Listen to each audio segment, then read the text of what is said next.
All right, add New Jersey to a growing list of states that wants to go all electric vehicles, in this case by the year 2035.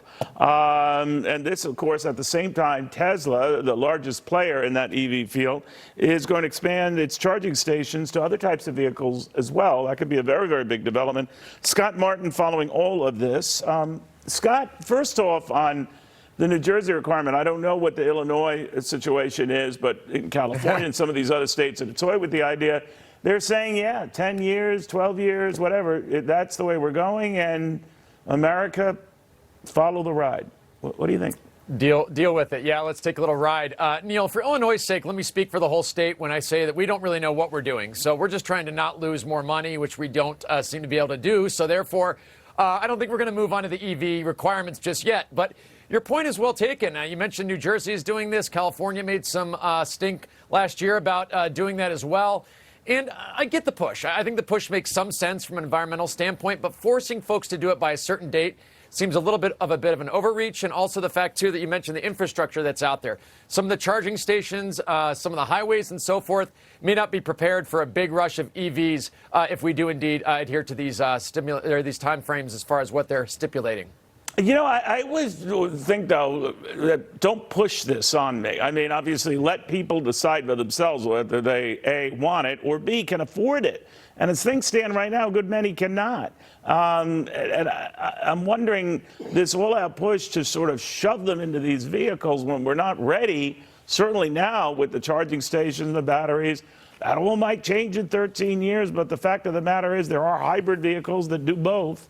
I just feel that we're kind of being forced into a corner here. I agree, and I think that's the thing that the market will eventually choose for itself, Neil. I mean, if the EVs are the ways to go for the future, the market will do that. People will do their own free will, and they'll buy the electric vehicles instead of forcing folks to kind of adhere to that stipulation. But also, you mentioned the hybrid vehicles. There's a lot of other choices out there that folks have that they can kind of ease their way into the electric vehicle kind of area, and I think there's a lot of things that folks are doing now where they're thinking about EVs, but maybe they're not ready to jump all the way in.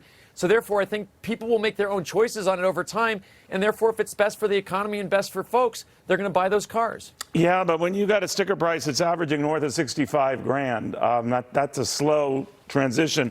I do want to get your thoughts on Tesla. I mentioned they're the key player here. I don't know what happened at the White House where they buried the hatchet, with Elon Musk, but his agreement now to expand his charging stations so that other types of vehicles with different type of connectors and all can charge on these fast charging Tesla battery stations. What do you make of that? Well, it's a good idea because I think Tesla, with their technology being so good, it's obviously great to have them expand it to other vehicles and other ways that they can help out the environment and help out folks that maybe don't have Tesla cars but have a need to charge. Yeah. And Tesla probably needs to play some ball, Neil, with D.C. anyway with respect to getting some, say, good favor back from the folks in D.C. with respect to some more, as you mentioned, some more stimulus packages that may be for buying an electric vehicle in the future. And therefore, I think Tesla's playing a good round of baseball here with the fact that they're going to come out and show that they can be accommodative to other companies and other companies and other cars that will need their charging stations. Real quickly on Tesla, just as a stock, it's down about 0.5% right now, but I think it is, moved up about 98% this year to date. Of course, it was tumbling last year. So, it's obviously climbed a lot from its lows and when people were dismissing it. Do you like Tesla just as a stock? Do you think, it's not a ride for the faint, but what do you think?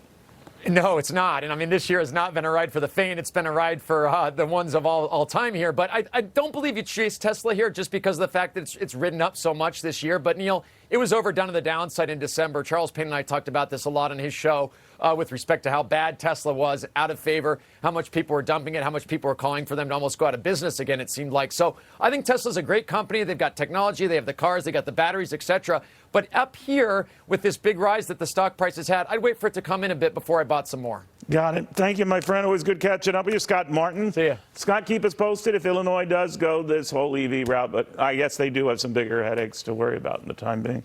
Just a few. Just a few. All right, Scott Martin on all of that. We're down to about 131.